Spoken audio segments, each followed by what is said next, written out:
Without commission आफै पनि त्यहाँ जाने, निरीक्षण गर्ने, हेर्ने, आफूले काम गर्ने। चीनको राष्ट्रपति सी जिनपिङ त्यत्तिकै चीनलाई त्यत्रो ठुलो बनायो, उनले बेल्चा हानेका फाउडा हानेका फोटोहरू आउँदैनन् सञ्जालमा। उनले काम गरेर आफ्नो देशलाई त्यति धनी बनाउन हो नि। हाम्रो नेताले ओ मेरो त यहाँ मृगौला बिग्ड्यो, मलाई त गाह्रो छ भनेर यहाँ चाहिँ तपाईँको चाहिँ एरोप्लेनमा हेलिकप्टरमा मात्रै जाने हुन्छ, काम गर्ने कुरा हुन्छ त्यहाँ। अहिले फलाम तातेको छ, पोलिटिक्स फलाम क्या।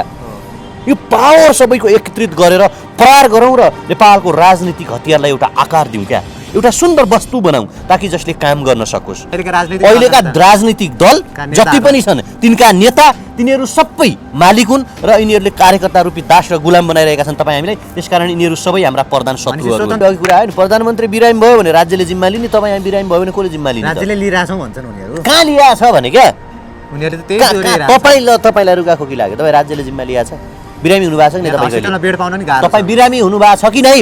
बेड पाउनु होइन, पूर्जा काट्न कति सकस पर्छ त्यहाँ। वीर हस्पिटलतिर जानुहोस् त, तपाईँ टिचिङतिर जानुहोस् त, राम्रोसँग बोलिदिँदैनन् त्यहाँ। आफूलाई सुप्रिमो ठन्डिन्छन्, लगाम लाउनु पर्यो। त्यहाँ पावरको खेल हो, बुझ्नुभयो नि। हालमा 30,000 मत ल्याएर 3 करोड माथि शासन गर्न मिल्दैन। अब 77 जिल्लाका नागरिकहरूको मत ल्याउने क्या, प्रत्यक्ष निर्वाचित कार्यकारी राष्ट्र प्रमुख ल्याउने व्यवस्था हामी संशोधनमा ल्याउँछौँ। राष्ट्रपति के को प्रधानमन्त्री नि? कार्यकारी अधिकार त प्रधानमन्त्रीमा छ नि। अहिले प्रधानमन्त्रीमा छ, त्यो भनेको संसदबाट चुन्ने प्रधानमन्त्री हो क्या। संसदको बहुमत सांसदहरूबाट चुन्ने प्रधानमन्त्री हुन्, बुझ्नुभयो नि, संसदीय दलको नेताबाट। हामी चाहिँ सिधै यो चाहिँ यो संसद चुन्ने यो पार्टीको मान्छे होइन। जो पनि तपाईँ उठ्न सक्नुहुन्छ, रवि लामिछाने उठ्न सक्छन्, ज्ञानेन्द्र साई उठ्न सक्छन्, कुलमान घिसिङ उठ्न सक्छन्, गगन थापा उठ्न सक्छन्, कोही पनि उठ्न सक्छन्, भोलि राजसभा उठ्न सक्छन्। जनताले पत्यायो भने पूर्व राजा ज्ञानेन्द्र पनि राष्ट्रपति हुन सक्छन्। तर जनताले के गर्नु पर्यो? मत हाल्नु पर्यो। जनताले मत हाल्नु पर्यो। मत हालेर छोड्ने भने होइन त्यसलाई। फेरि त्यसको लगाम संविधानमै लेखिन्छ, राइट टु रिकल। लगाम चाहिँ सिंहदरबार र बालुवाटारको लगाम, त्यो राष्ट्रपतिको लगाम चाहिँ कोसँग हुनु पर्यो भने फेरि यस्ताहरूसँग हुने होइन क्या, सिधै जनताको हातमा हुनु पर्यो। अस्पताल बाहिर माग्नेहरूलाई चाहिँ के भन्नुहुन्छ तपाईँ? त्यहाँ बाहिर कहाँ गरेको छ भने गऱ्यो भने माग्थ्यो त नि। झुटा बोल्ने 80 लाख युवाहरू विदेशमा छन्, तपाईँले देख्नुहुन्न? ती को हुन्? ती रहरले गए हुन् तिनीहरू। भन्न त उहाँले के भन्नुहुन्छ, अहिलेको जस्तो लोकप्रिय सरकार संसारमा कतै छैन भन्नुहुन्छ। बालबालिका हुनुहुन्न, सबलाई हामीले मुक्त गर्यौँ। कहाँ मुक्त गरेको छ त? अन्त खाना आउने रत्नपार्कतिर, तपाईँको चाहिने त्यो पशुपति गिरहतिर, यो के भन्छ नि, हो थापाथली पशुपति गिरहको पछाडितिर खाना खानेहरू चाहिँ को हुन् त? अन्त केपी ओलीका नातिनुती हुन् तिनीहरू? त्यो त प्रचण्डको नातिनुती हो। हटाएर त्यो त पठाइदियो। अनि झुट बोल्ने उहाँले। केपी ओलीले चाहिँ तपाईँको चाहिने 4वटा हेलिकप्टर चार्टर हुने जागिर छ केपी ओलीको, उद्योग छ। राजनीति भने बिजनेस हो, राजनीति त सेवा हो नि त, सेवा गर्ने हो। सेवा तपाईँले पनि पाउनु पर्यो, मैले पनि पाउनु पर्यो। तपाईँ र मैले त्यो कारणले कर तिर्ने हो, नेपालको जनताले त्यो कारणले कर तिर्ने हो। अनि तपाईँ भन्नुहुन्छ त्यो प्रधानमन्त्रीको दायित्व हो, प्रधानमन्त्री हुने बित्तिकै जति अर्ब खाए पनि भयो होइन, गोकुल बास्कोटालाई जसरी बचाए पनि भयो, एयरपोर्टको सुन जहाँ पचाए पनि भयो। राजनीति भनेको पेसा होइन, राजनीति भनेको बिजनेस होइन, राजनीति भनेको सेवा हो, राष्ट्रको सेवा गर्नु हो। र राष्ट्रको सेवा जो चाहिँ म निस्वार्थ मनले गर्दछु, जसलाई देश र जनताको स्वार्थ माथि हुन्छ आफ्ना स्वार्थहरूभन्दा, त्यस्ता मान्छेहरूले राजनीति गर्नुपर्दछ, न कि रोगीहरू, उठ्न नसक्ने हिँड्न नसक्नेहरूले चाहिँ गर्नु हुँदैन भन्ने हो। लिडरको काम के हो? What is the meaning of leader? Leader भनेको त लिड गर्ने मान्छे हो नि, सबै पक्षलाई मिलाएर लिड गर्ने, सङ्कटलाई समाधान गर्न सक्ने, समस्यामा परेका जनतालाई माथि उठाउन सक्ने, राष्ट्रलाई बचाउन सक्ने, सही ट्र्याकमा लिन सक्ने, विकास गर्न सक्ने, अर्थतन्त्र बलियो बनाउन सक्ने, आम्दानीका स्रोत बढाउन सक्ने, जनताका आवाज सुन्ने मान्छे लिडर हो नि त। अनि यो प्रचण्डले मलाई गर्न दिएन, देउबाले मलाई गर्न दिएन, बाबुरामले मलाई गर्न दिएन भन्न मिल्छ? यो भन्नु पर्यो कि मैले चाहेर पनि गर्न सकिनँ, म लगाए ती बाबुराम, प्रचण्ड, ओली, देउबा, प्रचण्ड, झलनाथ सबै बेकामे हुन्। अब त्यही भएर हामी मध्यावधि निर्वाचनमा गएको हो। अब युवा जमात तपाईँहरू आउनुहोस्, बौद्धिक युवाहरू आउनुहोस्, शासन सत्ता राष्ट्रको सेवक बनेर सिंहदरबार र बालुवाटारको जिम्मा लिनुहोस् र यो देशलाई अगाडि बढाउनुहोस् भन्नु पर्यो उहाँले। क्या अर्कामाथि आरोप थोपर्नुभन्दा पनि मेरो कपालदेखि उनीहरूसँग रिस उठ्छ, मेरो अनुहारसँग उनीहरूसँग रिस उठ्छ भने त्यो मान्छे बुझ पचाएको मान्छेसँग मैले कसरी चाहिँ बहस गर्न सक्छु भन्नुहोस् त? विचारसँग आउनुहोस् न। देश डेभलपमेन्टका आधार के हुन् भन्ने कुरामा उनीहरू बहस गर्न आयो भने त्यहाँ कुराकानी हुन्छ होइन। मोनार्की ठिक कि तपाईँको चाहिने रिपब्लिकका इरा ठिक, डाइरेक्ट इलेक्टेड प्रेसिडेन्ट ठिक कि संसदवाद ठिक कि वंशवाद ठिक भन्ने कुरामा बहस गर्न आयो भने बहसको कुरा होला। भाइ जगल्टे त कपाल काट होइन, त मुला झोले त पनि त्यस्तै होस्, त चाहिँ खत्तम छस्, के हो तेरो पारा भन्यो भने अनि त्यो मान्छेसँग मैले बहस गर्न जानु त? अनि तपाईँ माथि प्रश्न उठेपछि त्यसको उत्तर दिने दायित्व पनि त होला नि। कसरी तपाईँ दायित्व दिने भने क्या यो प्रचण्ड नेपाल पक्षले हिजो मात्र गरेको त्यो आन्दोलनलाई चाहिँ तपाईँले कसरी हेर्नुभयो त्यो पार्टी हो भने के गरे त्यो खेलठट्टा अहिले झन्डामा करोडौँ खर्च गर्नेले बाइकमा करोडौँको पेट्रोल हाल्नेले होटेल बुक गरेर मासु भात खुवाउनेले हिजो कोरोना कहरको बेला ती नेताहरू तपाईँ हामीले जागिर गुमाएर पनि गाँस कटाएर राज्यलाई कर तिर्यौँ त्यो करबाट संसदको लोगो लाएर तलब बत्ता खाएर कोठाभित्र बसेर घरभित्र बसेर मासु भात खाइरहेको थिए यिनीहरू आज यसरी लाखौँ मान्छेहरूलाई सडकमा उतार्छौँ भन्नेहरूले लाखौँ करोडौँको झन्डा बनाउनेले लाखौँ करोडौँको बाइकमा फ्युल भर्नेले लाखौँ करोडौँको मासु भात खुवाउनेले हिजो कोरोनाका बेला सिमानामा अल्पत्र परेका विदेशमा अल्पत्र परेका नेपालमै खाना नपाएर काठमाडौँबाट काँधमा छोराछोरीहरू बोकेर तपाईँ काँधमा बच्चा बोकेर 10 दिन 12 दिन 15 दिन 17 दिन हिँडेर मान्छेहरू घर पुगे त्यो बेला यी नेताहरू मरेका थिए त्यो बेला यिनका कार्यकर्ताहरू कहाँ थिए एक मुठी चामल र एउटा मास्क बाँड्न सकिँदैन थियो एक गाँस भात दिन सकिँदैन थियो अनि यो नाटक र नौटङ्की केका लागि आज संसदको लोगो खोसिएपछि लात्ताले भकुरेपछि अब त हामी चुनावमा जान सक्दैनौँ युवाले चुनाव जित्ने भए युवा संसद हुने भए युवा मन्त्री हुने भए हामीत्रो त अस्तित्व हराउने भयो भनेर हलो चुनावमा नजाउँ 5 वर्षसम्म यही संसद पुनर्स्थापना गरौँ यही हामीलाई मन्त्री बनाऊ यही राजनीतिक नियुक्ति गरौँ भनेर सडकमा यो तमासा गर्नु सडकमा नाटक गर्नुको कुनै अर्थ छैन निर्मला पन्तको बलात्कार हत्या हुँदाखेरि कहाँ थिए लिपुलेख लिम्पियादुरा कालापानीमा भारतले सडक बनाउँदाखेरि कहाँ थिए वाइट बडीको तपाईँको चाहिने वाइट बडीको 4 अर्ब रुपियाँ खाँदाखेरि कहाँ थिए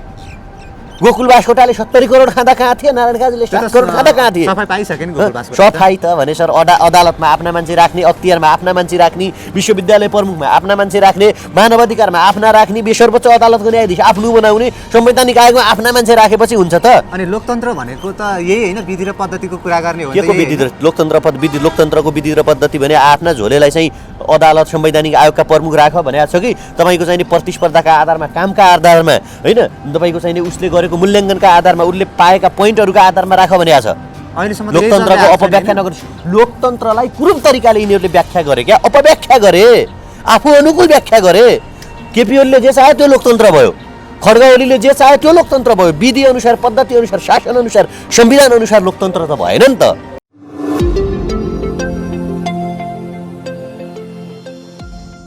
नमस्कार माइक्रो संसार मिडियामा तपाईलाई हार्दिक स्वागत छ म सागर उप्रेती राष्ट्रिय राजनीतिमा पछिल्लो समय एउटा छुट्टै किसिमको तरङ्ग पैदा भएको छ प्रधानमन्त्री केपी शर्मा ओलीले प्रतिनिधि सभा संसद विघटन गर्न सिफारिस गरिसके पश्चात त्यसलाई राष्ट्रपतिले स्वीकृत गरिसकेपछिको यो पछिल्लो अवस्था निकै तनावपूर्ण र केही समर्थन केही विरोध गर्ने तरिकाबाट अगाडि बढिरहेको छ यो घटनाक्रम हेर्ने हो भने राजनैतिक घटनाक्रम अलिकति फरक दिशामा जान लागेको हो कि भन्ने आम जनता आम दर्शकको बुझाइ छ पछिल्लो समय विभिन्न व्यक्तिहरूले यो घटनालाई लिएर धेरैले यो असंवैधानिक भनिरहनु भएको छ संविधान अनुरूप नभएको धेरैले बताइरहेका छन् संविधानविददेखि लिएर विभिन्न व्यक्तिहरू सञ्चारकर्मीहरूदेखि सबैले यो कुरालाई विरोध गर्दै आएका छन् पछिल्लो यो समसामयिक घटनाक्रममा केन्द्रित भएर कुराकानीको लागि आज मसँग हुनुहुन्छ समाजसेवी हेमराज थापासँग हामी विशेष गरी यिनै विषयवस्तुमा केन्द्रित भएर कुराकानी गर्नेछौँ प्रधानमन्त्री केपी शर्मा ओलीले गरेको संसद विघटनलाई तपाईँले कसरी हेर्नुभएको छ संसद विघटन पश्चातको अबको बाटो के हुन सक्छ अब कसरी अगाडि बढ्ला नेपालको राजनीति लगायत यिनै विषयमा केन्द्रित भएर म उहाँसँग कुराकानी गर्नेछु आउनुहोस् उहाँलाई स्वागत गरौँ हेमराजजी यहाँलाई स्वागत छ माइक्रो संसार मिडियामा धन्यवाद नमस्कार पछिल्लो समयमा अलिकति तपाईँको यात्राको बारेमा कुराकानी गर्न चाहन्छु सुरुवातमा त्यसपछि म विषयवस्तुमा आउँछु तपाईँहरू पछिल्लो समय करिब 10-12 दिन तपाईँहरू पश्चिम यात्रामा निस्किनु भएको थियो कस्तो भयो त्यो यात्रा अब हामी सहयोग गर्ने भनेर अथवा त्यहाँको बाजुरामा त्यहाँ समस्या भएकोहरूलाई सहयोग गर्ने भनेर गएको होइन र त्यही बिचमा चाहिँ नेपालको पोलिटिकमा चाहिँ खड्ग महाराजले संसद विघटन गरेको पनि देखियो र त्योसँगै त्यहाँका युवाहरूले हामीलाई नियमित फलोअप गरेर केही कार्यक्रमहरू गऱ्यौँ समग्रमा त्यो सोचे भन्दा चाहिँ राम्रो थियो खास तपाईँको उद्देश्य के थियो त्यो पश्चिम यात्रामा निस्कनुको उद्देश्य यहाँबाट जाँदाखेरि त हामी त्यहाँ चाहिँ अब क्रिया खर्च नपाएका बुवा नै नभएका केही साना बालबालिकाहरूलाई चाहिँ दुई परिवारका बच्चाहरूलाई चाहिँ आर्थिक अभाव भएको क्रिया नै गर्न नपाएको भन्ने थियो उहाँहरूलाई सहयोग गर्ने नै भनेर गएको हो होइन मेन उद्देश्य त त्यो सँगै जब हामी त्यहाँ आएको थाहा पाएपछि त्यहाँको युवाहरूले स्वस्फूर्त रूपमा ल अब यहाँ पनि हामीलाई नभेटेर तपाईँहरू जान पाउनुहुन्न भन्ने तरिकाले कुराकानी गर्नुभयो र त्यो सँगै भनौँ न त्यो सहयोग सँगसँगै उहाँहरूसँग भेट पनि भयो। त्यहाँ तपाईँले के कस्ता प्रतिक्रियाहरू पाउनुभयो? तपाईँ त दूर दराजमा पुग्नुभयो नि, त्यहाँको प्रतिक्रिया के थियो? राज्यले मान्छेहरूलाई हेर्न सकेको छैन। गाउँ गाउँमा सिंहदरबार भनेको छ, गाउँ गाउँमा सिंहदरबार होइन, गाउँ गाउँमा भ्रष्टाचार छ, बुझ्नुभयो नि। गाउँ गाउँमा सिंहदरबार त पुग्यो, तर सिंहदरबारले सिकायो के भने सिंहदरबारको जुन काठमाडौँको सिंहदरबारले गर्ने भन्दा बढी भ्रष्टाचार गाउँ गाउँका सिंहदरबार र त्यहाँका श्रीपेश बिनाका महाराजहरूले गर्न थाले, जसको परिणामस्वरूप युवाहरू अथवा त्यहाँको जनताहरू, त्यहाँको नागरिकहरूले पाउनुपर्ने सेवा सुविधा पाउनु भएन। त्यहाँको जनतालाई आज पनि गाह्रो छ, अभाव छ, दुःख छ र त्यहाँको नागरिकहरू भनौँ न देशैभरिको तपाईँ हामी पनि काठमाडौँकै पनि यो दुःख र अभावबाट बाहिर आउन चाहन्छौँ, यो दुःख र अभावबाट हामी मुक्ति चाहन्छौँ। यो दुःख र अभावको जिन्दगीबाट बाहिर आउन खोज्ने त्यहाँको नागरिक मात्रै होइन, यहाँको तपाईँ र हामी पनि छौँ। त्यसकारण त्यहाँको युवाहरू पनि अब युवाहरू जाग्नुपर्छ, युवाहरू बोल्नुपर्छ। युवाहरू आज बोलेन भने, युवाहरूले आज चाहिँ आवाज उठाएन भने जसरी पछिल्लो 70 वर्षदेखि, पछिल्लो कयौँ पिँढीदेखि, पछिल्लो कयौँ पुस्तालाई नेताको नाममा, पार्टीको नाममा, राजनीतिको नाममा शासन गरियो, अब आज पनि हामीमाथि कसैलाई हामी शासन गर्न दिन्नौँ, हामी बोलेन भने यिनीहरूले हामीमाथि शासन गर्नेछन् भनेर चाहिँ त्यो बुझाइ चाहिँ उहाँहरूको चाहिँ अहिले चाहिँ छ। अब म विषयवस्तुमा आउँछु। जुन घटनाक्रम पछिल्लो समय देखियो, प्रधानमन्त्री केपी शर्मा ओलीले पुस 5 गते प्रतिनिधि सभा संसद विघटन गरेपछिको यो अवस्थालाई चाहिँ तपाईँले कसरी हेर्नुभएको छ? यो कदमलाई तपाईँले कसरी लिनुभएको छ? पहिलो कुरा यो असंवैधानिक कदम नै हो। संविधानभन्दा विपरीत गएर नेपालको संविधानमा नभएको प्रावधानलाई, नेपालको संविधानमा व्यवस्था नभएको कुरालाई संविधान प्रदत्त बनाएर अथवा संविधानलाई पनि कुल्चेर, संविधान केही पनि होइन, जे हो मभन्दा ठुलो संविधान र जनता हुन सक्दैनन् भनेर नागरिकले चुनेका प्रतिनिधिहरूको सर्वोच्च निकाय पार्लियामेन्ट अथवा तपाईँको चाहिने त्यो हाउसलाई चाहिँ उनले विघटन गर्नु त्यो असंवैधानिक कदम हो, त्यो संविधानभन्दा विपरीत कदम हो र यसको हामी घोर निन्दा गर्दछौँ होइन। यसलाई चाहिँ यो नेपालको राष्ट्रका लागि स्वीट छैन अथवा यसले चाहिँ नेपालको लिडरहरू, नेपालको जनतामाथि घात गरेको ठहरिन्छ एउटा एङ्गलबाट।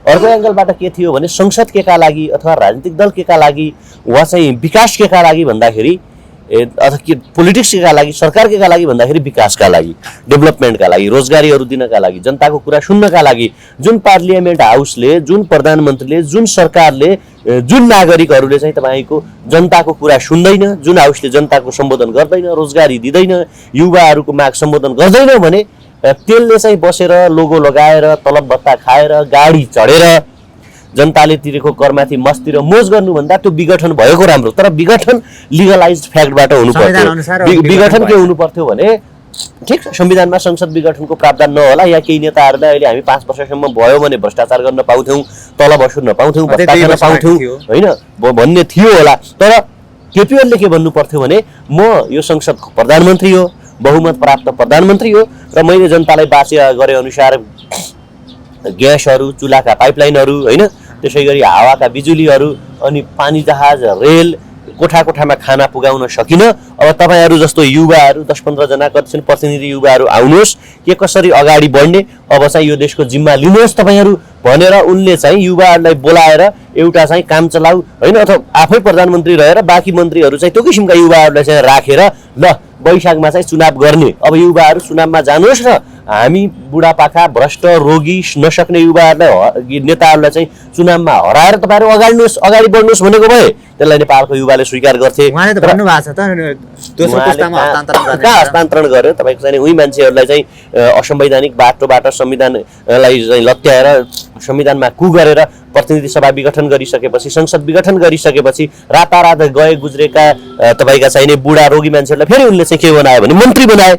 उनले के देखाउँछ भने उनले के गरे भने युवाको नाम बेच्ने जस्तो गर्ने, तर आफू चाहिँ के गर्ने भने आफ्नो स्वार्थ पुरा गर्ने, आफू जसरी पनि 5 वर्ष प्रधानमन्त्रीमा टेकिराख्ने, चुनावको बाहनामा, यो बाहनामा, त्यो बाहनामा चुनाव लम्ब्याइराख्ने, जनताहरूलाई चाहिँ आड भरोसा देखाइराख्ने, अविश्वास पैदा गरिराख्ने, भद्रगोल सिर्जना गरिराख्ने र त्यो बिचमा आफू प्राइम मिनिस्टर बनिराख्ने उनको दाउ भएको हुनाले अब नेपालको युथहरूले चाहिँ यस्ता किसिमका असंवैधानिक कदमहरू, यस्ता किसिमका राष्ट्रघाती कदमहरू, भ्रष्टहरू, देशद्रोहीहरूलाई चाहिँ ठेगाना लगाउनुपर्छ र उनीहरूलाई चाहिँ मैले के भनेका छौँ भने नेपाली जनताले कर चाहिँ चुनाव गर्नका लागि बार 2.5 वर्षमा 2 वर्षमा 40 देखि 45 अर्ब रुपियाँ चुनावमा खर्च होला, त्यहाँ खर्च गरौँला, त्यहाँ चुनाव गरौँला भनेर हामीले मत दिएको होइन। हामीले मत के अरे कर केका लागि तिरेको हो, मत केका लागि दिएको हो भने हाम्रो विकास होला, हाम्रो रोजगारी पाउला। स्थायी सरकार त थियो त, नेकपाकै सरकार थियो नि त, अरूको सरकार थियो र?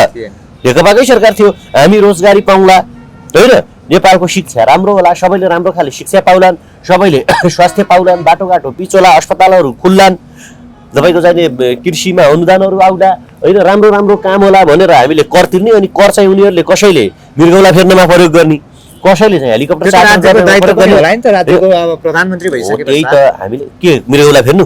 प्रधानमन्त्रीको कुरा त जोड्नु भयो होला नि हैन? के भनेको त राज्यको के दायित्व हुनुपर्ने? प्रधानमन्त्रीको अब राज्यको कोषबाट खर्च गर्ने त त्यो त स्वाभाविक होला नि त। अरूको चाहिँ के गर्ने त तपाईँ र हाम्रो?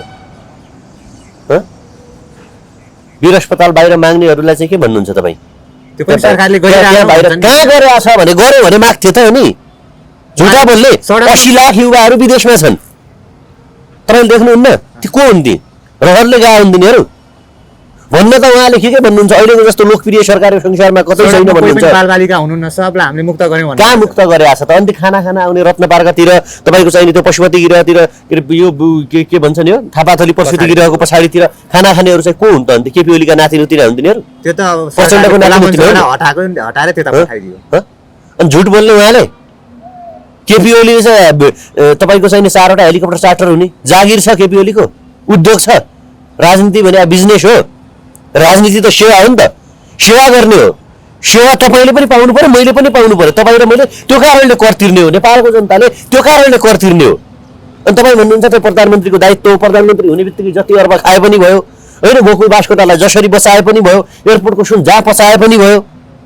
तपाईँ जस्तो युवाले त्यो विरुद्ध, त्यस्ता कदम विरुद्ध चाहिँ अलि प्रभावकारी आन्दोलनदेखि लिएर तपाईँहरूले आवाज उठाइरहेका छौँ सदियौँदेखि। मैले तपाईँलाई भने नि पछिल्लो 70 वर्षदेखि उनीहरूले जडा गाडेर बसेका छन् पोलिटिक्समा, समाजमा होइन, कर्मचारीमा, ब्युरोक्रेट्समा, अदालतमा, अड्डामा, तपाईँको चाहिने सेनामा, पुलिसमा, हरेक क्षेत्रमा, शिक्षकमा यिनीहरूले आफ्ना मान्छेहरू नियुक्ति गरेका छन्। पहिलो कुरा यो त्यत्तिकै हट्दैन। आजभन्दा 2 वर्ष अगाडि, 2.5 वर्ष अगाडि तपाईँ हेर्नुहुन्थ्यो भने त्यो बेला हामी जस्तो आवाज उठाउने युवाहरू भेटाउनुहुन्न थियो। कम्तीमा आज हामी जतिको युवाहरू के भनिरहेका छौँ भने अब चाहिँ चेन्ज हुनुपर्छ, परिवर्तन हुनुपर्छ। राजनीति भनेको पेसा होइन, राजनीति भनेको बिजनेस होइन, राजनीति भनेको सेवा हो, राष्ट्रको सेवा गर्नु हो। र राष्ट्रको सेवा जो चाहिँ म निस्वार्थ मनले गर्दछु, जसलाई देश र जनताको स्वार्थ माथि हुन्छ आफ्ना स्वार्थहरूभन्दा, त्यस्ता मान्छेहरूले राजनीति गर्नुपर्दछ, न कि रोगीहरू, उठ्न नसक्ने, हिँड्न नसक्नेहरूले चाहिँ गर्नु हुँदैन भन्ने हो। र म तपाईँलाई के जोड्दै थिएँ भने तपाईँ हाम्रो कर चाहिँ त्यो बेला बेला चुनाव गर्नका लागि तिरेको होइन, आगामी इलेक्सनको खर्च चाहिँ यिनीहरूबाट बेहोराइन्छ। तपाईँको भनाइ चाहिँ जसले यो चुनाव घोषणा गर्नुभएको छ तिनीहरूले बेहोर्नुपर्छ होइन? उहाँहरूले 5 वर्षको म्यान्डेट लिनुभयो हो नि, देशलाई पछाडि धकेल्न मिल्छ, देशलाई भड्केलोमा राख्नुपर्छ। ताजा जनादेशमा जाउँ भनेर गरेको भनेर उहाँहरूको भनाइ। तपाईँ विद्यालयमा पढ्नुहुन्छ होइन, विद्यालय कक्षा 5 मा, 10 मा, 11, 12 मा पढ्नुहुन्छ तपाईँ, म कोही पनि हामी पढ्छौँ। अनि अर्को मान्छे फर्स्ट भयो भने हुन त मै फर्स्ट हुन्थेँ, तर त्यसले मलाई फर्स्ट हुन दिएन, बढी पढ्यो त्यो फर्स्ट भयो भन्न मिल्छ भने? फेरि एक्जाम गरौँ भन्ने खालको, फेरि एक्जाम गरौँ है, म फेरि एक्जाम गरौँ अझ फर्स्ट हुन्छु भने जस्तो भएन। सक्ने मान्छेले जसरी पनि फर्स्ट हुन्छ। लिडरको काम के हो? What is the meaning of leader? Leader भनेको त लिड गर्ने मान्छे हो नि, सबै पक्षलाई मिलाएर लिड गर्ने, सङ्कटलाई समाधान गर्न सक्ने, समस्यामा परेका जनतालाई माथि उठाउन सक्ने, राष्ट्रलाई बचाउन सक्ने, सही ट्र्याकमा लिन सक्ने, विकास गर्न सक्ने, अर्थतन्त्र बलियो बनाउन सक्ने, आम्दानीका स्रोत बढाउन सक्ने, जनताका आवाज सुन्ने मान्छे लिडर हो नि त। अनि यो प्रचण्डले मलाई गर्न दिएन, देउवाले मलाई गर्न दिएन, बाबुरामले मलाई गर्न दिएन भन्न मिल्छ? यो भन्नु पर्यो कि मैले चाहेर पनि गर्न सकिनँ, म लगायत यी बाबुराम, प्रचण्ड, ओली, देउबा, प्रचण्ड, झलनाथ सबै बेकामे हुन्। अब त्यही भएर हामी मध्यावधि निर्वाचनमा गएको हो। अब युवा जमात तपाईँहरू आउनुहोस्, बौद्धिक युवाहरू आउनुहोस्, शासन सत्ता राष्ट्रको सेवक बनेर सिंहदरबार र बालुवाटारको जिम्मा लिनुहोस् र यो देशलाई अगाडि बढाउनुहोस् भन्नु पर्यो उहाँले। क्या अर्कामाथि आरोप थोपर्नु भन्दा पनि यो संसद विघटन गर्नुमा त ओलीको मात्र दोषी देखिएन नि, यहाँ त प्रचण्ड, नेपाल, खनाल होइन, यिनीहरू पनि उत्तिकै दोषी छन् नि होइन? सबै राम्रा छैनन् भनिहालेँ त मैले। प्रचण्ड भन्नुहुन्छ कि तपाईँ देउबा भन्नुहुन्छ कि झलनाथ खनाल भन्नुहुन्छ कि माधव नेपाल भन्नुहुन्छ कि ओली भन्नुहुन्छ कि अर्को कुनै पार्टीको नेता भन्नुहुन्छ कि, उहाँहरू सबै यो देशका लागि घातक हुनुहुन्छ। यो देश पछाडि पार्नमा उहाँहरूको महत्त्वपूर्ण भूमिका छ। उहाँहरूले अब फेरि चाहिँ जनताको बिचमा चाहिँ के भनेर आउने भने क्या प्रत्येक 5 वर्षमा जब चुनाव हुन्छ विकास गर्छौँ यो गर्छौँ त्यो गर्छौँ घोषणापत्र लिएर आउनुहुन्छ कहिले चुनाव हार्नुहुन्छ कहिले चुनाव जित्नुहुन्छ देश त पछाडि छ नि त। म तपाईँलाई रोकेँ यो प्रचण्ड नेपाल पक्षले हिजो मात्र गरेको त्यो आन्दोलनलाई चाहिँ तपाईँले कसरी हेर्नुभयो त्यो पार्टी हो भने क्या के गरे त्यो खेलठट्टा अहिले झन्डामा करोडौँ खर्च गर्नेले बाइकमा करोडौँको पेट्रोल हाल्नेले होटेल बुक गरेर मासु भात खुवाउनेले हिजो कोरोना कहरको बेला ती नेताहरू तपाईँ हामीले जागिर गुमाएर पनि घाँस कटाएर राज्यलाई कर तिर्यौँ त्यो करबाट संसदको लोगो लाएर तलब बत्ता खाएर कोठाभित्र बसेर घरभित्र बसेर मासु भात खाइरहेको थिए यिनीहरू। आज यसरी लाखौँ मान्छेहरूलाई सडकमा उतार्छौँ भन्नेहरूले लाखौँ करोडौँको झन्डा बनाउनेले लाखौँ करोडौँको बाइकमा फ्युल भर्नेले लाखौँ करोडौँको मासु भात खुवाउनेले हिजो कोरोनाका बेला सिमानामा अलपत्र परेका विदेशमा अलपत्र परेका नेपालमै खाना नपाएर काठमाडौँबाट काँधमा छोराछोरीहरू बोकेर तपाईँ काँधमा बच्चा बोकेर 10 दिन 12 दिन 15 दिन 17 दिन हिँडेर मान्छेहरू घर पुगे त्यो बेला यी नेताहरू मरेका थिए त्यो बेला यिनका कार्यकर्ताहरू कहाँ थिए एक मुठी चामल र एउटा मास्क बाँड्न सकिँदैन थियो एक गाँस भात दिन सकिँदैन थियो अनि यो नाटक र नौटङ्की केका लागि आज संसदको लोगो खोसिएपछि लात्ताले भकुरेपछि अब त हामी चुनावमा जान सक्दैनौँ युवाले चुनाव जित्ने भए युवा संसद हुने भए युवा मन्त्री हुने भए हामीको त अस्तित्व हराउने भयो भनेर अरे चुनावमा नजाउँ 5 वर्षसम्म यही संसद पुनर्स्थापना गरौँ यही हामीलाई मन्त्री बनाऊ यही राजनीतिक नियुक्ति गरौँ भनेर सडकमा यो तमासा गर्नु सडकमा नाटक गर्नुको कुनै अर्थ छैन। निर्मला पन्तको बलात्कार हत्या हुँदाखेरि कहाँ थिए लिपुलेख लिम्पियादुरा कालापानीमा भारतले सडक बनाउँदाखेरि कहाँ थिए वाइट बडीको तपाईँको चाहिने वाइट बडीको 4 अर्ब रुपियाँ खाँदाखेरि कहाँ थिए गोकुल बास्कोटाले 70 करोड खाँदा कहाँ थिए नारायण काजीले 7 करोड खाँदा कहाँ थिए सफाई पाइसक्यो नि गोकुल बास्कोटा सफाई त भने सर अदालतमा आफ्ना मान्छे राख्ने अख्तियारमा आफ्ना मान्छे राख्ने विश्वविद्यालय प्रमुखमा आफ्ना मान्छे राख्ने मानव अधिकारमा आफ्ना राख्ने बेसर्वोच्च अदालतको न्यायाधीश आफ्नो बनाउने संवैधानिक आयोगमा आफ्ना मान्छे राखेपछि हुन्छ त। अनि लोकतन्त्र भनेको त यही होइन विधि र पद्धतिको कुरा गर्ने हो लोकतन्त्रको विधि र पद्धति भने आफ्ना झोलेलाई चाहिँ अदालत संवैधानिक आयोगका प्रमुख राख भनेको छ कि तपाईँको चाहिँ प्रतिस्पर्धाका आधारमा कामका आधारमा होइन तपाईँको चाहिँ उसले गरेको मूल्याङ्कनका आधारमा उसले पाएका पोइन्टहरूका आधारमा राख भनेको छ। लोकतन्त्रको अपव्याख्या नगर लोकतन्त्रलाई कुरूप तरिकाले यिनीहरूले व्याख्या गरे क्या अपव्याख्या गरे आफू अनुकूल व्याख्या गरे केपी ओलीले जे चाह्यो त्यो लोकतन्त्र भयो खड्गा ओलीले जे चाह्यो त्यो लोकतन्त्र भयो विधि अनुसार पद्धति अनुसार शासन अनुसार संविधान अनुसार लोकतन्त्र त भएन नि त। तपाईहरु यही लोकतन्त्रको लागि पहिला केपी ओली प्रचण्ड नेपाल पक्षले गरेका आन्दोलनमा यही लोकतन्त्रको लागि तपाईहरुले लड्नु भएको होइन पहिला सुन्नुस् न तपाईको चाहिँ कुरा के हुन्छ भने कुनै पनि मान्छे 100% सत्य सधैँभरि नहुन सक्छ। उनीहरूले गरेको हिजोको आन्दोलन जुन छ नि जति बेला उनीहरू युथ थिए त्यो बेला साँच्चै भन्दाखेरि उनीहरू हामीभन्दा बढी रिभोल्युसनरी थिए क्रान्तिकारी थिए उनीहरू लडेकै हुन् शान्ति व्यवस्था अन्त्यका लागि। तर ऊ रातारात के भयो भने तपाईँको चाहिने काया पलट भयो उनको मुखमा मिठो मिठो गुलियो खानेकुरा लाग्न थाल्यो क्या अरबौं रुपियाँका चाहिँ थैलाले चाहिँ मान्छेहरू अरबपतिहरू कालोबजारी गर्नेहरू हान्न थाले पैसाले हिर्काउन थाले प्रचण्ड र केपीओलाई ल तिमीहरू चुप बोल हामी अनुसारको व्याख्या गरेको क्रोनी क्यापिटलिजम भन्छ क्या एउटा पुँजीवादी धार पुँजीवादी व्यवस्थाले के गर्छ भने मुठ्ठीभर शासकहरूलाई मुठ्ठीभर मान्छेहरूलाई बिलिनियर बनाउँछ राज्यको स्रोत साधन चाहिँ केही सीमित मान्छेको हातमा सीमित गर्दछ र आम मान्छेलाई रैती बनाउँदछ। जब उनीहरू युद्धबाट अथवा आन्दोलनबाट सडकबाट शासन गर्ने ठाउँमा पुगे जब उनीहरू सत्तामा पुगे त्यसपछि उनका जिब्रोमा सधैँभरि ह्याकुराहरू मात्रै पर्न थाले उनको जिब्रोमा सधैँभरि विदेशी पानी मात्र पर्न थाल्यो उनका मखमलका बाक्ला कुर्सीहरू बेडहरू एसी लागेका कोठाहरू पर्न थालेपछि अनि हिजोको दुःख पीडा सबै बिर्से जनताका पीडा बिर्सिए त्यो सबै कुरा उनीहरूले बिर्सिसकेपछि उ के भयो भने आज रातारात उनीहरू पुँजीवादी भए रातारात उनीहरू अलोकतान्त्रिक भए रातारात उनीहरू लोकतान्त्रिक उनीहरू त हामी त लोकतान्त्रिक भनेर हिजो त्यत्रो आन्दोलन गरेर त्यत्रो तपाईले व्याख्या गरेर हुन्छ तपाईले भनेर हुन्छ मैले भन्दा उनीहरूले भाषण गरिरहेका उनीहरूले भनेर हुन्छ कोन उनीहरू लखेडिन्छन् अब होइन के एंगलबाट सडकमा आइराको भने क्या हामीले जनताले उनलाई 5 वर्षको ओलीको विरुद्धमा किन आन्दोलन गर्नु पर्यो ओली आफै गए गुज्रेको मान्छे छन् हिम्मत भयो संसदबाट हटाएर देखाउनु पर्थ्यो नि त्यो बेला कसरी हटाउने र हो त्यही त थिएन भने क्या यिनीहरू सबै अलोकतान्त्रिक छन् भने नि यिनीहरू सबै असंवैधानिक छन् यिनीहरू सबै करप्टेड र भ्रष्ट छन् राजनीतिक दलहरू अलोकतान्त्रिक छन् हैन छन् त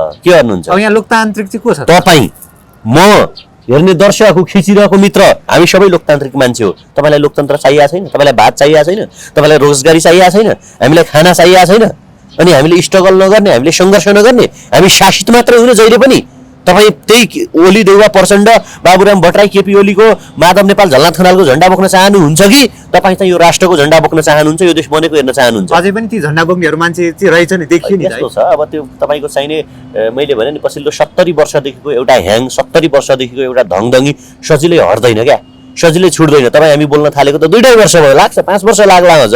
तर के हो भने हामी यिनीहरूको अलोकप्रियताको ग्राफलाई चाहिँ बढाएर नेपाली जनताको लोकप्रियताको ग्राफ चाहिँ माथि पुगाउने पक्षमा छौँ कि। अब बुझ्नुभयो नि, यिनीहरू अलोकप्रिय हुँदै जान्छन्, नेपाली जनता लोकप्रिय हुँदै जान्छन् र ती युवाहरू पनि आज उहाँहरूले पनि बुझ्नु भएको छ अब यिनीहरूको काम छैन, अब प्रचण्डले गर्न सक्नु हुँदैन, अब देउबाले गर्न सक्नु हुँदैन, अब ओलीले गर्न सक्नु हुँदैन, वा माधव नेपाल, झलनाथ खनाल, बाबुराम भट्टराई कोही पनि अब चाहिँ मुलुकका लागि गर्न सक्नुहुन्न। विचारले पनि उहाँहरू बुढो हुनुभयो, उमेरले पनि उहाँहरू बुढो हुनुभयो र हामी जतिको हिँड्ने अथवा दौडिने सक्ने ल्याकत चाहिँ उहाँहरूले नराख्ने हुनाले ती युवाहरूले त्यहाँ समय बर्बाद गर्नुभन्दा, त्यहाँ समय खर्च गर्नुभन्दा होइन, कसैले दिएको 1 लिटर पेट्रोल, कसैले दिएको 1 छाक मासु भात, कसैले तँलाई रोजगारी लगाइदिउँला भनेको भरमा फेरि हामी युवाले तिनीहरूका झन्डा बोक्न थाल्यौँ, तिनीहरूका लागि जिन्दाबाद मुर्दाबाद भन्न थाल्यौँ, तिनीहरूका लागि ढुङ्गा हान्न थाल्यौँ, तिनीहरूलाई काँधमा बोकेर हिँड्न थाल्यौँ भने यो शताब्दीका, यो नेपालका सबैभन्दा घातक मान्छे चाहिँ हामी हुनेछौँ। यो नेपाल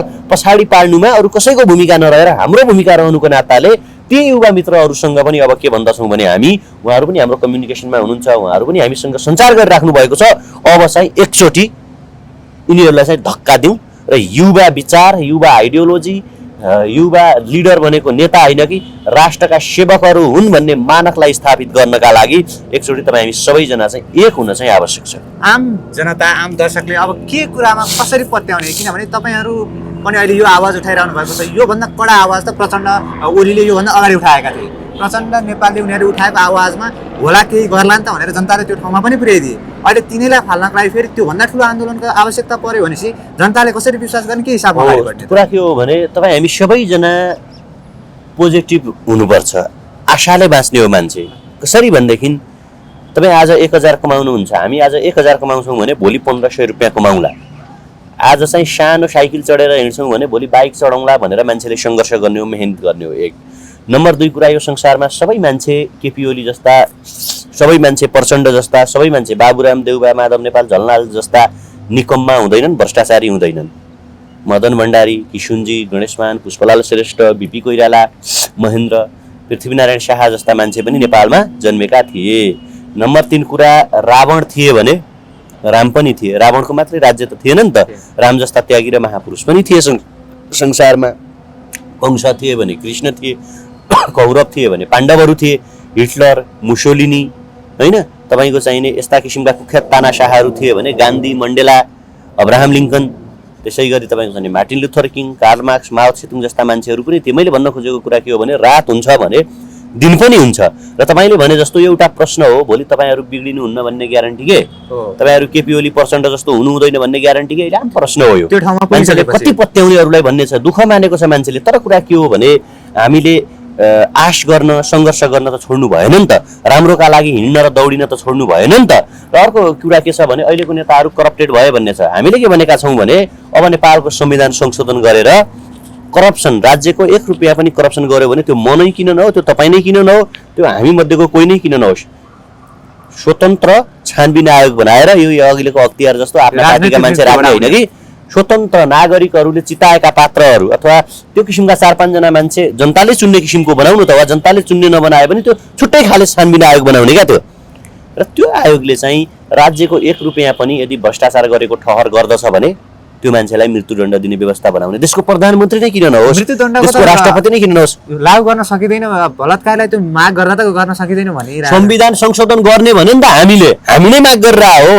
हामीलाई चुनाव मात्रै जिताउनुहोस् भनिरहेको छैनौँ कि हामी जस्तो युथहरूले देशैभरिबाट चुनाव लिएर संसदमा बहुमत गर्यो भने हामी संविधान संशोधन गर्छौँ र त्यहाँ राज्यको पैसा दुरुपयोग गर्नेलाई मृत्युदण्ड दिनेछौँ। त्यहाँ देशको प्रधानमन्त्री नै किन नहोस्, राष्ट्रपति नै किन नहोस्, संसद नै किन नहोस्। कस्तो मानवाधिकार आयोग? राज्यको पैसा खाने अनि चाहिँ तपाईँको चाहिँ जनताको कर खाने मानवाधिकार आयोग हुन्छ?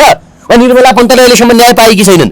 त्योभन्दा पछि कति नाबालिका बालिकाहरू बलात्कार भएर तपाईँको चाहिँ मृत्यु मानवाधिकार भनेर हुन्छ?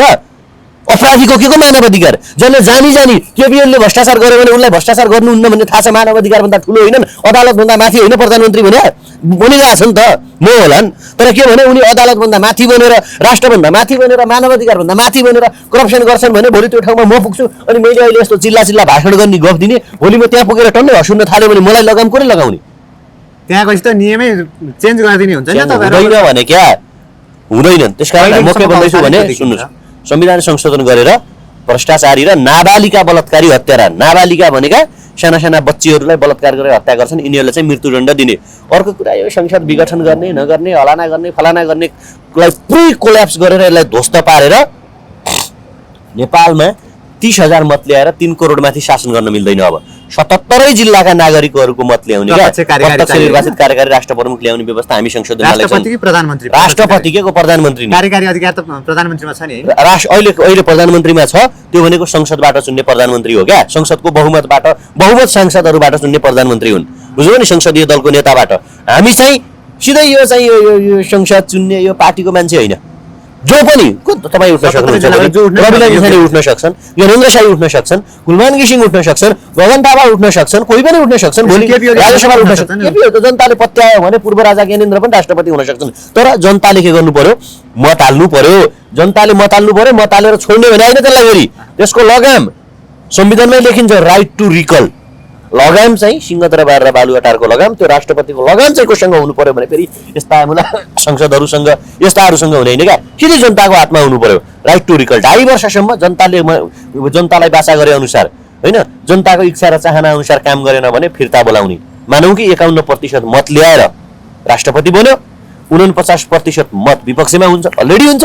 काम गरेन भने असन्तुष्टिको लहर त हत्तै बढेर जान्छ नि त। अहिले केपीओलीको असन्तुष्टिको लहर कतिले बढेको छ र 51% एउटा जनमतले चाहिँ केपीओली अथवा कुनै पनि राष्ट्रपति गलत भयो भने सर्लक्क फिर्ता बोलाउने। किन ढिला गर्ने?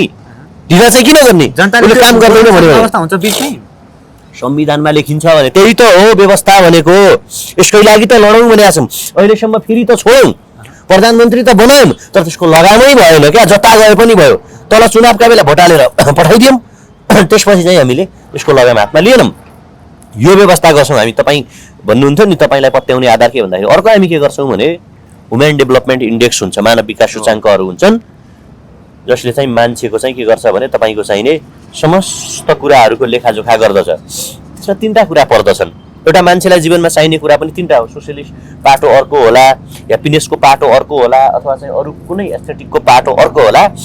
तर जीवनमा चाहिँ मान्छेले चाहिँ तपाईँ म जो कोहीलाई पनि संसारको विकसित देशमा पनि 3टा कुराको निडेड हुन्छ। एउटा तपाईँ चाहिँ के चाहिन्छ भने जन्मिने बित्तिकै खाना चाहिन्छ, त्यो खाना फ्यामिलीले बेहोर्छ, उसको रोजगार हुन आवश्यक हुन्छ। र त्यसपछि उसलाई पहिलो उसले बुझ्ने भएदेखि उसलाई चाहिने भनेको शिक्षा हो। बुझ्नु? शिक्षा। केपी ओलीको नाति, प्रचण्डको नाति, गगन थापाका छोरीहरू, मेरा तपाईँका जन्मिने सन्तानहरू, काठमाडौँको ठुल्ठुलो बोर्डिङमा पढ्नेका बच्चाहरू र बाजुरा, जुम्ला, हुम्ला, बझाङ, यो कर्णाली प्रदेश, पूर्व मुसहर बस्ती जनजाति थारूका छोराहरू सबैजना कसका हुन्? राज्यका सन्तानहरू हुन्। र तिनीहरू सबैले एउटा खाली शिक्षा पढ्न पाउनु पर्यो क्या, समान हैसियत पढ्न पाउनु पर्यो। भोलि 10 कक्षा पछि, 11 पछि, 12 पछि कोही इन्जिनियर बन्न रुचि राख्छ भने त्यता जाला, कोही डक्टर बन्न रुचि राख्छ भने त्यता जाला, कोही चाहिँ पुलिस बन्न जाला, अथवा कोही चाहिँ तपाईँको चाहिँ अर्को कुनै कमर्स पढ्ला, कोही एजुकेसन पढ्ला, त्यो एउटा पाटो छ।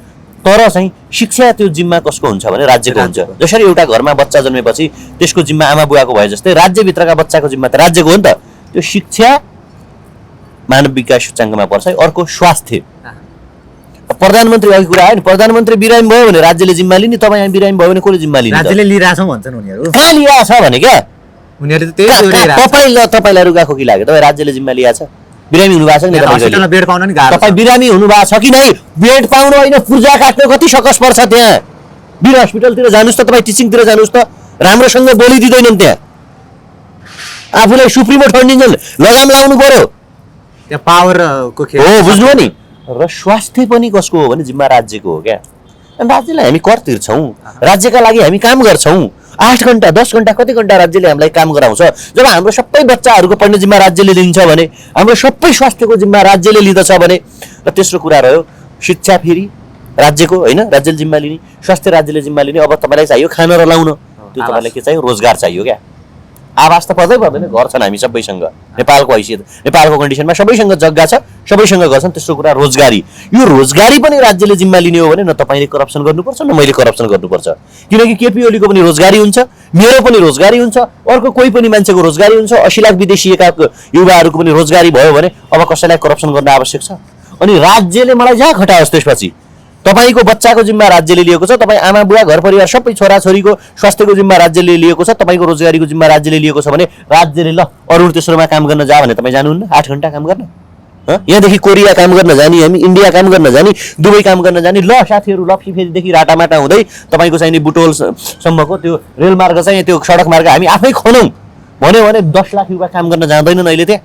जान्छन् नि। तर राज्यले के गर्न सकेन? पोलिसी बनाउन सकेन। राज्यले के गर्यो भने पुँजीवादी अर्थव्यवस्थालाई अङ्गीकार गर्यो र सीमित ठेकेदारहरू, सीमित चाहिँ तपाईँका जाने आफ्ना झोला बोक्ने कार्यकर्ताहरू, मान्छेहरूलाई चाहिँ लिएर त्यहाँ चाहिँ तपाईँको चाहिँ एउटा वाइट बडी खाँदाखेरि 4 अर्ब खाने, अब एउटा सेक्युरिटी परेड मेसिन खरिद्दाखेरि 70 करोड खाने। राज्यले पोलिसी बनाउनु पर्यो नि त। र हामी संविधान संशोधन गरेर वुमेन डेभलपमेन्ट इन्डेक्सका यी सूचकहरूको जिम्मा राज्यको हुन्छ। किनकि त्यो जब नागरिक त्यो कुरामा ह्याप्पी हुन्छन् तब राज्य अगाडि बढ्ने नै हो। तब पो नागरिक स्वयंस्फूर्त रूपमा काम गर्छन् राज्यभित्र।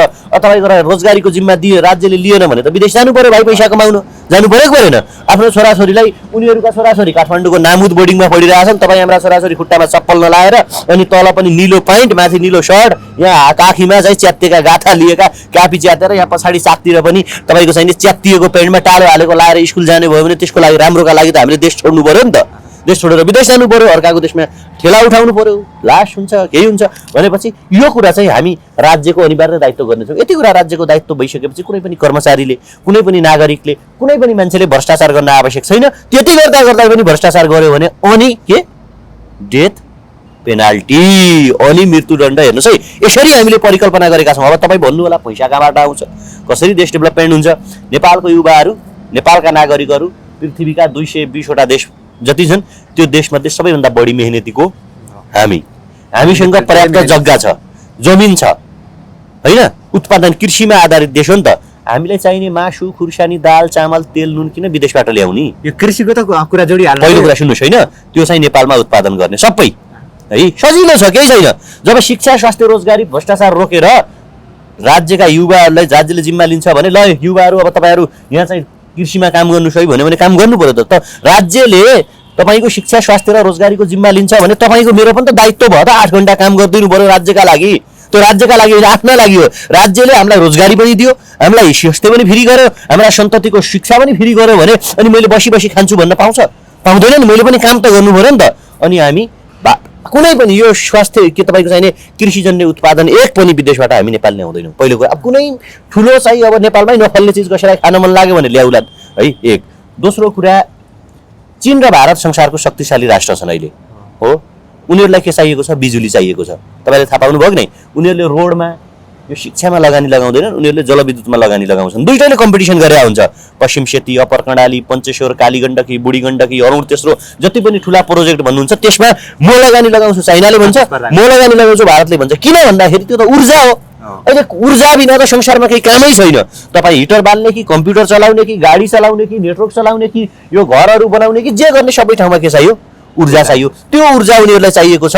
जलस्रोतको दोस्रो धनी देश हामी भन्छौँ नि, जलविद्युतको शब्दमा मात्रै सीमित भनौँ छ नि। सुन्नु न, हाम्रो प्लान हो नि त्यो त। यिनीहरूले पो गरेनन्, यिनीहरूले पो हामी सक्दैनौँ, नागरिकलाई काम दिन सकेनन्, विदेश गए। अनि 80 लाख युवा विदेश छन्। शिक्षा, स्वास्थ्य र रोजगारी राज्यको जिम्मा भयो भने सबै 80 लाख युवालाई नेपाल बोलाउने नि, होइन? हामी पनि काम गर्ने। प्रधानमन्त्री म भए पनि मैले 5 घन्टा काम गर्नु पर्यो नि देशका लागि, राष्ट्रका लागि। प्रधानमन्त्री भएपछि त अगाडि पछाडि सुरक्षाकर्मी राखेर बाटो किन राख्ने भने क्या सर? क्यानाडादेखि लिएर बाराक ओबामासम्म हेर्नुहोस् त तपाईँहरू, काममा फर्किनु भएन उहाँहरू, काममा जानुभयो उहाँहरू। हाम्रो नेतृत्वले सिक्दैन हो, त्यो हामी गर्दैनौँ भने क्या, त्यो हामी रिमुभ गर्छौँ, हटाउँछौँ। र यस्ता किसिमका जो जलविद्युत छ त्यो व्यापक रूपमा हामी उत्पादन गर्छौँ क्या, व्यापक हामी उत्पादन गर्ने। त्यसमा हाम्रा युवाहरू परिचालन गर्ने। हाम्रो पार्टी हुन्छ भने त्यो पार्टीका कार्यकर्ता विदाउट कमिसन आफै पनि त्यहाँ जाने, निरीक्षण गर्ने, हेर्ने, आफूले काम गर्ने। चीनको राष्ट्रपति सी जिनपिङ त्यत्तिकै चीनलाई त्यत्रो ठुलो बनायो, उनले बेल्चा हानेका, फाउडा हानेका फोटोहरू आउँदैनन् सञ्जालमा। उनले काम गरेर आफ्नो देशलाई त्यति धनी बनाउन हो नि। हाम्रो नेताले ओ मेरो त यहाँ मृगौला बिग्ड्यो, मलाई त गाह्रो छ भनेर यहाँ चाहिँ तपाईँको चाहिँ एरोप्लेनमा, हेलिकप्टरमा मात्रै जाने हुन्छ? काम गर्ने कुरा हुन्छ त्यहाँ। काम गर्छौँ, जलविद्युत व्यापक उत्पादन गर्छौँ। हाम्रो प्रमुख स्रोत भनेको अर्थतन्त्रको प्रमुख आधार भनेको जलविद्युत हो र भारत र चाइनाले आफ्ना हरेक ठुला सिटीहरूलाई तपाईँको चाहिँ स्मार्ट सिटी बनाउँदैछ। स्मार्ट सिटी भनेको त्यहाँ 24 घण्टा हाई भोल्टेज बिजुली चाहिन्छ, त्यहाँ नेट चाहिन्छ, इन्टरनेट चाहिन्छ, इलेक्ट्रिक बसहरू चाहिन्छन्। त्यसकारण उनीहरू नेपालको जलविद्युतमा लगानी लगाएर आफ्नो क्षेत्रमा लिने, 20 वर्षका लागि लिने, कति वर्षका लागि लिने भन्छन् नि, हामी त्यो गर्दैनौँ। हामी आफै पनि काम गर्छौँ, शिक्षा स्वास्थ्य रोजगारी राज्यको फ्री बनाउँछौँ र त्यहाँ उसको सन्तानको हरेक जिम्मा राज्यले लिन्छ बराबर। किनकि यहाँ त अरबपतिहरू पनि छन् नि, यहाँ त प्रधानमन्त्रीका नेताका छोराछोरीहरू विदेश पढ्ने, त्यहाँ करोडौँ अरबौँ भ्रष्टाचार गरेर रकम जतिको त्यहाँ जान्छ, स्विस ब्याङ्कमा जान्छ। नेपाल त खोक्रो भइरहेछ र त्यो सबै पैसा यहीँ राखिसकेपछि त्यो इक्वल डिस्ट्रिब्युसन हुन्छ र अनि हरेक युवाले 80 लाख 90 लाख युवाहरूले चाहिँ देशैभरि एकैचोटि काम गर्ने हो भने बाँझो रहन्छ भूमि, जलविद्युत उत्पादन हुन्छ भारत र चाइनालाई। अनि हामी बल्ल बेच्छौँ। जब हामी जलविद्युत बेच्छौँ नि त्यसपछि हामी शक्तिशाली हुन्छौँ। अनि उनले न्यू खोज्यो भने सुन्नुहोस् फेरि, भारत र चाइनाले न्यू खोज्यो भने के हुन्छ, नाकाबन्दी लाउन खोज्यो भने बिजुली काट्छौँ, अन्धकार गरिदिन्छौँ। अनि उनले झुक्छ हामीसँग, सर हाम्रो बिजुली नकाटिदिनुहोस्, तपाईँले जे भन्यो त्यही मान्छौँ भन्छौँ। बुझ्नुभयो नि? त्यो दिन आउला र भने सर भने ल्याटिन अमेरिकी देशहरू त्यति शक्तिशाली होलान् कसले सोचेका थियो? आज अरबियन कन्ट्रीहरू त्यति शक्तिशाली होलान् कसले सोचेका थियो? क्या भयो त, आफ्नो भएको तेल उनीहरूले प्रशोधन गरेर उत्खनन गरेर संसारमा बेच्ने भएपछि बढी बोल्यो भने त्यो देशलाई तेल दिँदै होइनन् उनीहरू। अब तेल बिना त केही पनि हुँदैन, त्यहाँ ऊर्जा बिना होइन। उसले त मलाई तेल दिने होइन भनेर उसले हजुर भनेको मान्छौँ भनेर त्यहाँ चाहिँ पुरै चाहिँ डेभलप भयो। हेर्नुहोस् यहीँनिर पाकिस्तान त्यति शक्तिशाली हुन्थ्यो? हुँदैन नि त। हुन्छ, तर नेता के हुनु पर्यो, सही हुनु पर्यो। अर्को कुरा हामी के गर्छौँ भने मक्का मदिना सुन्नु भएको छ, जहाँ करोडौँ मान्छेहरू हज गर्न जान्छन्, सिङ्गापुरदेखि स्विजरल्यान्डसम्म, यही हरिद्वारदेखि वैष्णोदेवीसम्म तपाईँको चाहिँ हेर्नुहोस् लाखौँ करोडौँ तीर्थालुहरू धार्मिक टुरिज्म। क्या नेपालमा त गौतम बुद्ध जन्मिया हुन् नि त। आज कति प्रतिशत संसारमा 15% करिब तपाईँको चाहिँ 13 देखि 15% के छन्? बुद्धिस्टहरू छन्। गौतम बुद्ध कहाँ जन्मे? लुम्बिनीमा।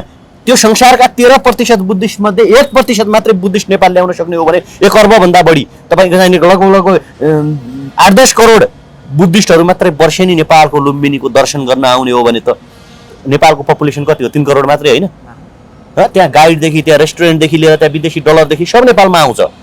यही पशुपतिनाथ हेर्नुहोस् तपाईँ, हिन्दूहरूको पवित्र होइन, मैले भनेको धार्मिक टुरिज्म, जडीबुटीहरू प्रशोधन, कृषिमा तपाईँको चाहिँ लगानी होइन। हिमाल पहाड तराई छ मिलेको देश, पर्यटकीय सम्भावना र जलविद्युतको सम्भावनालाई चाहिँ राइज अप गरेर यसलाई चाहिँ सतहमा ल्याएर अरू कुनै पनि हावा बखमफुसे तपाईँको चाहिँ करप्सन, भ्रष्टाचार, यो एमसिसी, बिआरआई, अर्का सहयोग वैयत कुराहरू यो क्षणिक समयका लागि हुने। अरू देशको सहयोग बिना नि विकास गर्न सक्छ, सम्भव छ होइन? तपाईँको चाहिने सक्यो त, चाइनाले सक्यो, कोरिया सकिरहेछ, रसियाले सक्यो भने अनि हामी किन सक्दैनौँ? हामीले त हाम्रो मस्तिष्क त परिचालन गर्न सक्नु पर्यो नि त।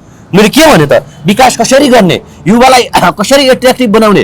पहिला युवाले स्वदेशमा काम गरोस् भन्नका लागि मैले मेरा छोराछोरीहरूलाई युवाका छोराछोरी जस्तो बनाउनु पर्यो। क्या मैले युवाको जस्तो कपडा लुगा लाउनु पर्यो नि त। युवाले ढिँडो खाने अनि उनले चाहिँ मार्सीको भात खाने भयो भने युवा मान्छन् त भने, अनि युवा त स्वतः विदेश जान्छ नि। म आफैले कोदाको रोटी ढिँडो जे खान्छन् आम युवाहरू त्यही खाएर देशको प्रधानमन्त्रीले जनताका लागि काम गर्ने हो भने त त्यो अनि कसरी हुँदैन? हुन्छ क्या 20 वर्ष लाग्ला देश विकास गर्न, 20 वर्ष लाग्ला। 20 वर्षमा तपाईँ र म त मर्ने होइन नि त। अब 20 वर्षसम्म हामीले स्ट्रगल गरिदियौँ भने हाम्रा आउँदा सन्तानहरू, माओ सेतुङले स्ट्रगल गर्यो, चाइना बन्यो, ड्याङ सियाओपिङले होइन, कति पहिला अगाडि चाहिँ फ्रान्सेली रिभोल्युसन भयो होइन, अमेरिकी स्वतन्त्रता सङ्ग्राम भयो, चीनमा लेनिनले कति पहिला आन्दोलन गरे, भारतमा के अरे तपाईँको चाहिँ महात्मा गान्धीले कति पहिला भारत छोडो आन्दोलन चलाइदिए र पो तपाईँको चाहिँ अहिले यी देशहरू बलियो भने अनि तपाईँको र मेरो पुस्ता पनि यही झोला बोक्न जाने हो भने त आउँदो अझ हाम्रा छोराछोरीको पुस्ता पनि हामी जस्तै उलन्ठुराम हुन्छ, हरिराम हुन्छ। ठिक छ, हामी अब लगभग अन्तिममा छौँ। तपाईँ माथि उठेका केही प्रश्नहरू म राख्छु, त्यसमा तपाईँले छोटकरीमा क्लियर कट हुने गरी उत्तर दिनु होला। तपाईँले सामाजिक सञ्जालमा उठेका कतिपय प्रश्नहरूको जवाफ दिन नसकेर ब्लक गर्नुभएको भनेर त्यो सामाजिक सञ्जालमा आइरहेको छ, यो के हो? कसैलाई गरेको छैन, त्यो कसैलाई लाग्छ भने त्यो उहाँहरूको गलत भ्रम हो, गलत धारणा। तपाईँले त्यहाँ उठेका प्रश्नहरूको जवाफै दिन सक्नु के को जवाफ दिने भने क्या उहाँले के को जवाफ दिने? भएन। मलाई यो लाग्छ म कसरी हिँड्ने भन्ने कुरा मैले जान्ने कुरा हो, बुझ्नुभयो नि। र मेरो कसैसँग वैमनुष्यता छैन, म हरेकसँग बोल्छु, हरेकसँग राम्रो कुरा गर्छु।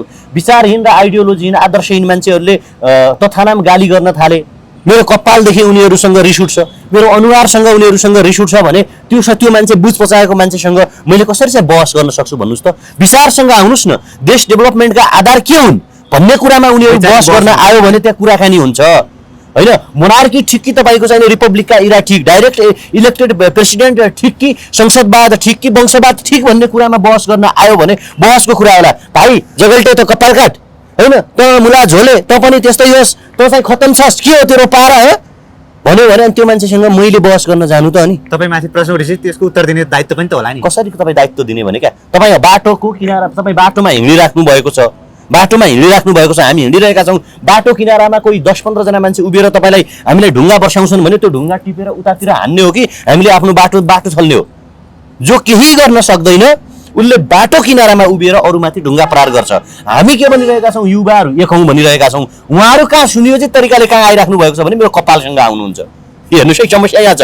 हामी देश बनाउँ भनिराख्नु भएको छ, उहाँलाई मेरो कपालदेखि टेन्सन छ। हामी देश बनाउँ भनिराख्नु भएको छ, उहाँलाई मेरो अनुहारदेखि टेन्सन छ। भनेपछि मेरो अनुहार र मेरो कपालको दोष होइन नि त? कस्तो कुरा गर्नुहुन्छ? कपाल काटेकै छन् त भने केपी ओलीले, प्रचण्डले, देउबाले, बाबुरामले सबैको कपाल छ र बिना कपालका छन् त। गर्ने भए त भइहाल्थ्यो नि त, मैले किन बोल्नु पर्यो? अब अर्को प्रश्न राखिहाल्छु। अभियन्ता नेपालमा धेरै जन्मिए समाजसेवी। म अभियन्ता होइन, पहिलो कुरा मेरो कुनै अभियान छैन। देख्नु भएको छ म त्रिवीको विद्यार्थी होला भन्नुहोस्।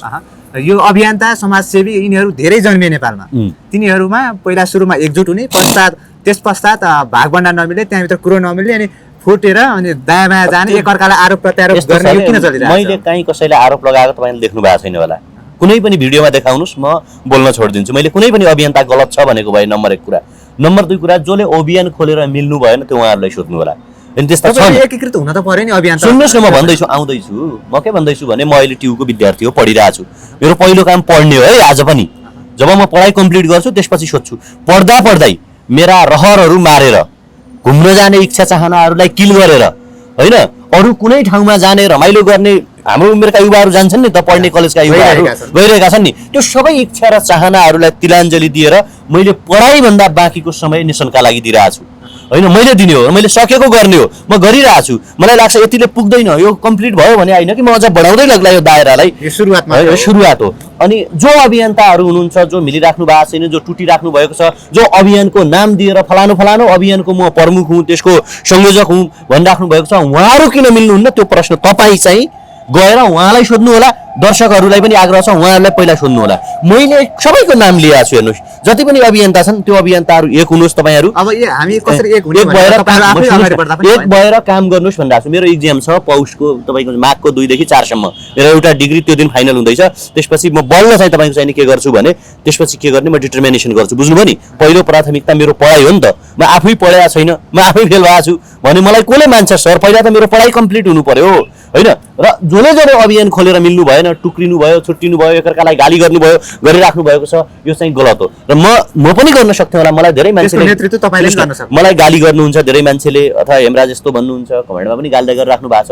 म पनि अहिले मजाले त थाहा नाम फलानु अभियान यस्तो फलानु अभियान सबैको थाहा छ मलाई पनि भन्न सक्थेँ नि, तर म भन्दिनँ। किन भनेदेखि हामी किन भन्ने सर, जुन लक्ष्य र उद्देश्यका लागि हामी हिँडिरहेका छौँ नि, त्यो लक्ष्य र उद्देश्यमा बाधा आउँदछ। मैले अर्को अभियन्तामाथि नराम्रो भन्नु भनेको त्यो म आफै स्वयं नराम्रो हुनु हो। तपाईँ र म आज छौँ। मैले अभियन्ताको खोलेर उसले गलत क्रियाकलाप गरेछ भने त उसलाई त्यस्तो अभियन्ताका खोलेर के गलत क्रियाकलाप गर्छन् बिचाराहरू, भर्खर सुरु गरिरहेका छन्, लागिरहेका छन्, देशकै लागि काम गर्छौँ भनिरहेका छन्। त्यस्तो नराम्रो करप्सन गर्ने, भ्रष्टाचार गर्ने छैन। अब व्यक्तिगत कुराहरू त्यो त भोलि समयले देखाउने कुरा। मैले भने नि अघि तपाईँलाई चाहिने यो भोलि यो मान्छे भ्रष्टाचारी होला भनेर आजै अब त्यसलाई पत्याउन छोड्यो भने त केही हुँदैन। त्यसपछि हेर्नुहोस् केही पनि हुँदैन। केपी ओली, प्रचण्ड, बाबुराम देउवाहरू भ्रष्टाचारी थिए, यी अहिले खान पाएको छैनन्, लुट्न पाएका छैनन्, यिनीहरू पनि पदमा पुग्ने बित्तिकै त्यस्तै हुनुहुन्न भनेर एकले अर्काको विश्वासै नमान्ने हो भने त यो देशै बन्दैन नि, चल्दैन नि।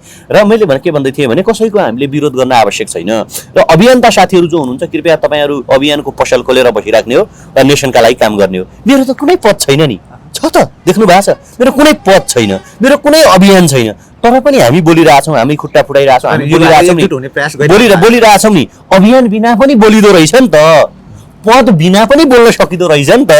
अभियान बनाएर पैसा उठाउनु मात्रै ठुलो कुरा हुँदैन रहेछ नि त। बोल्नका लागि त केही कुराले रोक्दो रहेछ नि त। आज तपाईँ माइक लिएर आउनुभयो, किन आउनुभयो? मेरो अभियान, म फलानु अभियानको संयोजक, म फलानु अभियानको प्रमुख, मेरो अभियान यति जिल्लामा, यो इट्स नट म्याटर क्या बोल्नका लागि, नेसनका लागि। र अर्को कुरा तपाईँले कुरा के गर्नुभयो भने मिल्ने कुरा गर्नुभयो। हामी छलफलमा छौँ, हामी बहसमा छौँ। मैले हरचोटि भनिसकेँ, के भनिरहेको छु भने हेर्नुहोस् हामीले व्यक्तिगत स्वार्थहरू त्याग्नु पर्दछ। पोटेन्सियल भएका हरेक युथहरू, यो माथि केन्द्रका ठुला ठुला अभियन्ताहरू जो हुनुहुन्छ, उहाँहरूदेखि तलका सामान्य अभियन्ताहरूसम्म जो हुनुहुन्छ, उहाँहरू सबैको पोटेन्सियल, उहाँहरू सबैको इनर्जी, उहाँहरू सबैको राष्ट्रभक्ति भावनालाई चाहिँ एकत्रित गरेर अहिले फलाम तातेको छ। पोलिटिक्स फलाम क्या, यो पावर सबैको एकत्रित गरेर प्रहार गरौँ र नेपालको राजनीतिक हतियारलाई एउटा आकार दिउँ क्या, एउटा सुन्दर वस्तु बनाऊँ ताकि जसले काम गर्न सकोस्। र मैले भनेको छु, हाम्रा अभियानका दोकानहरू, हाम्रा पार्टीका झन्डाहरू, हाम्रा स्वार्थका झन्डाहरू र हाम्रा कयौँ समस्याहरूलाई हामी के गरौँ भने साइड लगाएर एउटा साझा मञ्च निर्माण गरौँ र नेपालको राजनीतिलाई, नेपालको अँध्यारोपनालाई, नेपालको गरिबीलाई, नेपालको बेरोजगारीलाई चाहिँ एउटा के गरौँ, निश्चित डेस्टिनेसन दिउँ। यसो भन्दै गर्दा फेरि वैचारिक रूपमा परिपक्व अभियन्ताहरू है,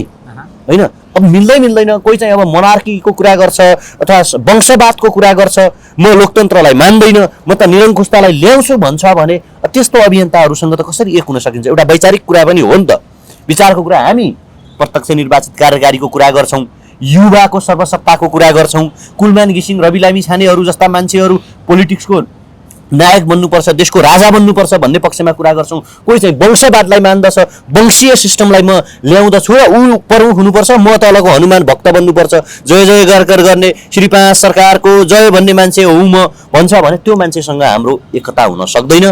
त्यस्तो विचार, किनकि म उता धनगढीतिर जाने, अर्को मान्छे तपाईँको चाहिँ पूर्व झापा जाने छ भने सङ्गत के हो भने धनगढी जानेसँग चाहिँ एकता हुने हो क्या, झापा जानेसँग त हुने होइन नि। त्यसकारण तपाईँको जिज्ञासा म मेटाइदिन्छु। तपाईँले एक दुईवटा जिज्ञासा गर्नुभयो, त्यो तपाईँलाई जे भन्यो नि त्यो तपाईँको चाहिँ त्यो गलत हो। हेर्नुहोस्, त्यो के अरे ब्लक गर्ने ऊ गर्ने जो भन्नुहुन्छ नि, प्रश्नहरुमा तपाईले उत्तर दिन सक्नु भएन। ए बाबा, उत्तर तपाईलाई सही सुझाव जो दिन्छ नि, तपाईँलाई भन्छु, तपाईँलाई सुध्रेको हेर्न चाहन्छ र तपाईँलाई सही सुझाव दिन्छ, तपाईँलाई निर्णायक डिसिजन दिने मान्छे तपाईँको इनबक्समा आउँछ क्या। उसले दुनियाँलाई तमासा देखाउँदैन तेरो कपाल भनेर। उनीहरू भनेका के हुन् भने तपाईँ हिँडिराख्नु, हामी हिँडिरहेका छौँ भने हाम्रो खुट्टा तान्ने मान्छेहरू हुन्। उनीहरूको प्रोफाइल खोलेर हेऱ्यो भने त्यहाँ चाहिँ कि उहाँहरू चाहिँ एउटा पार्टीको देखिनुहुन्छ, कि उहाँहरूले झन्डा बोकेको देखिन्छ, कि उहाँहरूले चुनाव प्रचार गरेको देखिन्छ। जबरजस्त तरिकाले तपाईँको चाहिने तपाईँको मनोबल गिराउने गरी, हाम्रो मनोबल गिराउने गरी प्रहार गर्ने मान्छेहरू। फेरि त्यो कुन एकजना मित्रले के त्यो भनिराख्नु भएको थियो अरे, कता के ब्लक गर्यो भनेर, होइन, उहाँ त ब्लक लिस्टमा पनि हुनुहुन्न, अनब्लकमै हुनुहुन्छ। उहाँले म हेरिरहेको छु उहाँका गतिविधि, त्योभन्दा पछि नियमित उहाँ चाहिँ प्रहार गरिराख्नु भएको छ क्या। त्यो होइन नि त सिस्टम पद्धति। मलाई प्रहार गर्नेले केपी ओलीमाथि प्रहार गर्नु पर्यो क्या? मुलुकको पैसा खाने, मुलुकलाई भ्रष्टाचार गर्ने माथि प्रहार गर्ने हो? म त सामान्य ट्युको विद्यार्थी हुँ, मेरो त न रोजगारी छ, न मैले राज्यको कुनै पद दुरुपयोग गरेको छु भने मलाई के प्रहार गर्नु पर्यो?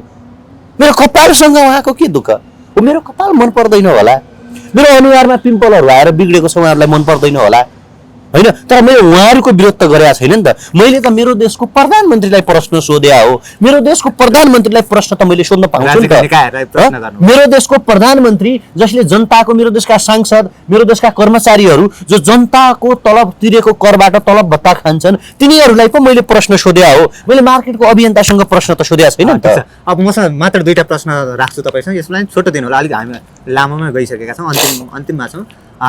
एक थरी मान्छेको के भनाइ आएको छ भने अहिले पछिल्लो समय सायद तपाईँले पनि पढ्नुभयो या पढ्नु भएन, त्यहाँ प्रतिक्रियाहरूमा युट्युबदेखि लिएर तपाईँमाथि आस्था राख्ने मान्छेहरूले के भन्छन् भने तपाईँ विभिन्न ठाउँमा जानुहुन्छ, ती ठाउँमा जाँदाखेरि तपाईँलाई त्यही अनुसारको खर्च हुन्छ, तपाईँको व्यवसाय छैन, तपाईँ एकजना पढ्ने विद्यार्थी हुनुहुन्छ, मेरो खर्चै छैन, त्यो बुझाइ हो क्या। सुन्नुहोस् है, मान्छेको बुझाइ हो। आय स्रोतै छैन भने मेरो केही ल, मैले भनिदिएँ, मलाई त्यहाँ बोलाउँछन् मान्छेहरू, हेमराजजी यहाँ आउनु न भन्छन्, त्यहाँको युवाहरूको टिम हुन्छ क्या एउटा, बुझ्नु नि? युवाहरूको टिम हुन्छ, रोजगार गर्ने युवाहरू छन्, नेकपा काङ्ग्रेसभित्रका युवाहरू पनि हुनुहुन्छ, अरू पनि युवाहरू हुन्छ, उहाँहरू टिम हुनुहुन्छ। उहाँहरूले म प्लेनमा जान्छु नि, प्लेन खर्च हाल्नुहुन्छ, 4-5 हजार रुपियाँ भाडा छ नेपालको, यहाँदेखि चाहे धनगढी जानुहोस् त झापा जानुहोस्, जान 4,000 आउन 4,000 रुपियाँ, एउटा कर्मचारी छ, साथी छ, मित्र भने हालिदिन ठुलो कुरा भएन क्या। तर राम्रो देशभक्ति युवाहरू, होइन, तपाईँको चाहिँ राष्ट्रप्रेमी युथहरू, परिवर्तन चाहने युवाहरूले चाहिँ, अनि त्यहाँ खाना हामी ठुलो 5 स्टार होटलमा बस्ने नि होइन, होइन, मेरा इच्छा र चाहना भन्छु। म तपाईँको चाहिने त्यस्तो ठुलो तपाईँको चाहिने त्यो पार्टी गर्ने, दारू खाने पनि छैन। म त्यहाँ दाल भात पाउँछ भने म त्यही खान्छु, उनले साग भात खुवाउँछ भने म त्यही खान्छु, जे उनीहरूले खुवाउँछन् हामी त्यही खान्छौँ। त्यो ठाउँमा गइसकेपछि होइन। त्यस कारणले मैले धेरैचोटि यो कुराको मैले जवाब दिइसकेँ हेर्नुहोस्। र म पढिसकेपछि मेरो आय स्रोत के गर्ने भन्ने कुरा मैले त्यो पनि सोच्नुपर्छ। मेरो अब इक्जाम सकिँदैछ, बरु म कुखुराको मासु काटुला वा म चियाइ बेचुला वा म तपाईँको चाहिने चटपटै बेचुला, तर मेरो आय स्रोत चाहिँ हुनुपर्छ। किनकि त्यो मेरो इथिकल प्रश्न हो, त्यो अरूलाई पनि सोध्नु होला उहाँहरूको आम्दानीको स्रोत के हो। तर अहिले म विद्यार्थी हो र मेरो आमा बुवा इन्डियातिर बस्छन्, मैले धेरैचोटि भनिसकेँ, र त्यहाँ उनले मजदुरी गर्छन् र मेरो हेर्नु सामान्य इच्छा, म यहाँ जहाँ बसेछु यहाँ घरको मैले कोठा भाडा तिर्नु पर्दैन क्या। यहाँ मेरो दिदी हो होइन, उता किर्तिपुरमा चाहिँ मेरो कोठा भाडा 3300 छ, तर पनि 7 महिना भयो मैले नतिरेको। मैले भन्न खोजेको कुरा, अनि म जहाँ जुन युनिभर्सिटीमा पढ्छु त्यहाँ मेरो स्कलर हुन्छ, छात्रवृत्ति छ। त्यो छात्रवृत्ति पावरका आधारमा पाए होइन कि, मेरो सर्टिफिकेटहरू हेर्नु होला, मेरो चाहिँ सर्टिफिकेट त्यहाँको फर्स्ट हुने विद्यार्थीको लिस्टमा छ। म मेहनत गर्छु, पढ्छु भनिसकेपछि मेरो घरका मान्छेले महिनाको 15,000 रुपियाँ नर्मल्ली इन्डियामा कमाउन सक्छन् भारू, इन्डियन करेन्सी, र 15-20 हजार रुपियाँ उहाँले पठाइदियो भने कहीँ हामी जाँदैनौँ। मोटो चामलको भात खान्छौँ हामी, 3300 रुपियाँ कोठा भाडा छ, त्यहाँ पानी फ्री छ, त्यहाँ बिजुली फ्री छ त्यो घरमा होइन। भनिसकेपछि त्यो घरबेटीले अङ्कललाई हाम्रो धन्यवाद छ। र भनिसकेपछि नर्मल्ली हिँड्नका लागि यतिले पुग्छ मलाई काठमाडौँमा, किनकि म ट्युमा पढ्छु, मेरो सस्तो छ।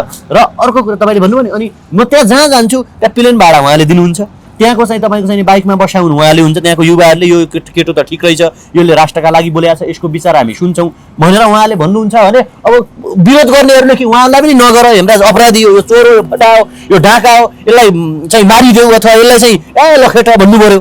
होइन भने उहाँहरूले बोलाउनुहुन्छ भने त म आउँदैन भन्नु त मैले, अनि म आउँदैन त्यहाँ, म त आउँदैन, म त काठमाडौँमै बस्छु, यहाँ भाइतिगर मण्डलमा मात्रै आन्दोलन गर्छु। बाजुराका युवा होइनन्, सुदूरपश्चिमका युवा होइनन्, तराईका युवा होइनन्, धरानका युवा होइनन्, उता चाहिँ अर्को म्याग्दी पोखराका युवा होइनन्, काठमाडौँका मात्र युवा हुन्, यही बस्छु, त्यहाँ आउँदैन भन्नु त भएन नि त। बोलाएपछि कार्यक्रम गरौँ भनेपछि ल हुन्छ हजुर भन्ने त हो। मैले त मैले भने अहिलेको कोही पनि नेतालाई म मान्दिनँ, एक्सेप्ट गर्दिनँ, सक्यो। अहिलेका राजनीतिक दल जति पनि छन् तिनका नेता तिनीहरू सबै मालिक हुन् र यिनीहरूले कार्यकर्ता रूपी दास र गुलाम बनाइरहेका छन् तपाईँ हामीलाई। त्यसकारण यिनीहरू सबै हाम्रा प्रधान शत्रुहरू। स्वतन्त्र युवाहरूसँग तपाईँहरूको वैचारिक बहस हुन्छ, त्यही अनुसार अगाडि बढ्छ यही नै। स्वतन्त्र युवा भन्नाले त्यो पार्टीभित्रका युवा कार्यकर्ता जो छन् उहाँहरूसँग पनि बचाएर बस्नै हुन्छ फेरि, किनकि उहाँहरूलाई पनि अन्यायमा पारिएको छ, उहाँहरूलाई पनि दासत्वको जीवन भोग्न बाध्य पारिएको छ, जबरजस्ती झन्डा बोक्न लगाइएको छ क्या। त्यस्ता किसिमका युवाहरू जो अनटेस्टेड छन्, जसले राज्यको पद तपाईँको चाहिने दुरुपयोग गरेका छैनन्, ती मान्छेहरूसँग चाहिँ हाम्रो सहकार्य हुन्छ। अब मैले अन्तिममा आइसकेको छु, मैले सोध्न छुट्याएको र तपाईँलाई भन्न मन लागेको त्यस्ता केही कुरा भयो? तपाईँले अब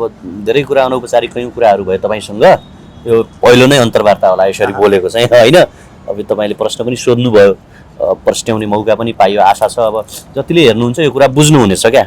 किनकि हामी नेसन र मुलुकका लागि काम गरिरहेको हो। हेर्नुहोस्, मैले त अझ भन्छु, म छातीमा हात राखेर भन्ने मान्छे हो होइन, यसरी कि देशप्रति गद्दारी गर्नु भनेको आफ्नो आमाप्रति गद्दारी गर्नु हो। एउटा असल मान्छेले यदि अब कुख्यात हो, अपराधी हो, चोर हो, फटा हो, डाका हो भने त उसले जे पनि गर्ला, तर असल मान्छे जो हुन्छ, एउटा असल छोरो वा छोरी सन्तान जो हुन्छ वा त्यो मान्छेले आफ्नो आमालाई चाहिँ कहिले पनि गद्दार बन्न सक्दैन, गद्दारी गर्न सक्दैन।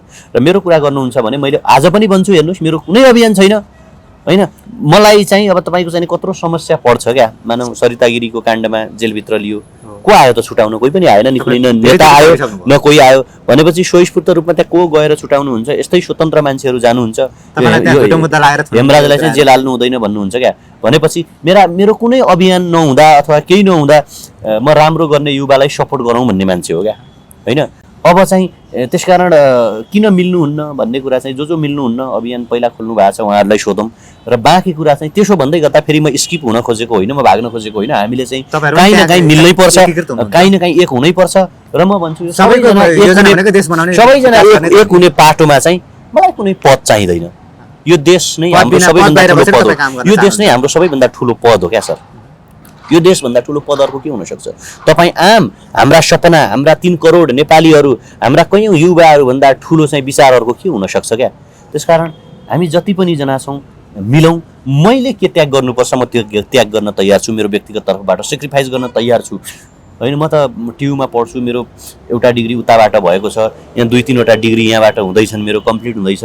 मैले एउटा राम्रो युनिभर्सिटीको प्रोफेसर बन्न खोज्यो भने मैले घमण्ड गरेको होइन, म 1 महिना मैले तयारी गरेँ भने म त्यहाँ बन्छु क्या होइन। किनकि त्यो मेरो सर्टिफिकेट एसएलसीदेखि नै म फर्स्ट डिभिजन डिस्टिङसन हुने विद्यार्थी हो क्या उसका हिसाबले। त्यसकारण मैले त्याग गर्न म तयार छु, नेसनका लागि, राष्ट्रका लागि।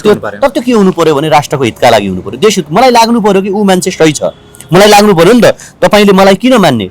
भन्दाखेरि मैले तपाईँलाई त्यो बिलिभ दिन सक्नु पर्यो नि, त्यो विश्वास दिन सक्नु त्यो पर्यो विश्वास अनुसार काम नि पनि होइन? गर्न सक्नु पर्यो। तपाईँले चाहिँ के गर्यो भने मैले हेमराज सही छ भन्ने विश्वास लाग्यो मात्रै तपाईँ मसँग आउँ अथवा आउने वा हामी कम्बिनेसन हुने हो नि त। त्यसकारण जति पनि मान्छे हुनुहुन्छ एउटा विश्वासको वातावरण सिर्जना गरौँ, एकअर्कालाई रिस्पेक्टको वातावरण सिर्जना गरौँ। एकअर्कालाई मिलाउने हिसाबले अगाडि उहाँहरूलाई चाहिँ नेता मान्न, उहाँहरूलाई चाहिँ राष्ट्रको सेवक मानेर उहाँहरूको पछाडि उभिएर पुस गर्न उहाँहरूलाई लाग्ने गोली थाप्न चाहिँ हामी तयार छौँ। हुन्छ, यो तपाईँको यो व्यस्त समयको बावजुद पनि हामीलाई यो समय दिनुभयो। यो समय र संवादको लागि यहाँलाई धेरै धेरै धन्यवाद। सबैजना जुगौँ, सबैजना जुटौँ, सबैजना लागौँ। धन्यवाद, नमस्कार।